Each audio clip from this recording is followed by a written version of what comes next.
Magandang araw po sa inyo guys. Ito po ang mga kapatid ko at mga pamangkin ko. Mag-outing daw sila sa beach kasama yung mga chikiting. Itong batang si Pato. Yan, papunta ko sa Luway Beach guys. Pinakamalapit lang na beach sa lugar namin na medyo mura lang at hindi mabigat sa bulsa. Ito guys, yung Luway Beach, nasa tabing kalsada lang to guys. Dadaanan lang to, hindi masyadong malayo, hindi ka nagagastos ng malaki para makapunta ng beach para maligo.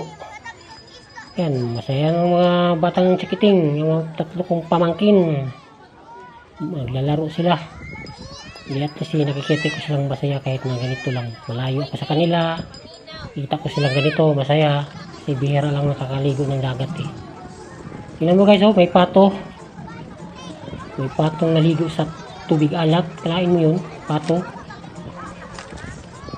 Naliligo. Siya siguro may-ari ng pato na yan.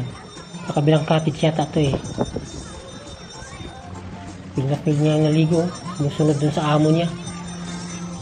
Kisi-kisi na ron. Ay tayo, kisi-kisi dun oh. Pinapil niya yung ano, malaki kasi nilalangoyan niya eh. Kalain mo no, pato. Isa lang. Walang kasamang pato din. Ano? Siya siguro may-ari niyan. Yung tumakbo na yun. Kasi sumusunod sa kanya yung pato eh. Ayan, naliligo. Kahit saan sa pumunta kung ano, sumasama yung pato. And guys, please, masaya yung kapatid ko, pamangkin ko. Nag-outing sila kahit na wala ako hindi ako kasama. Pero bumawi ko sa sunod pag pinaka-uwi ng Pinas. At least nakita ko silang masaya. Okay na sa akin yan. Masaya na ako para sa kanila.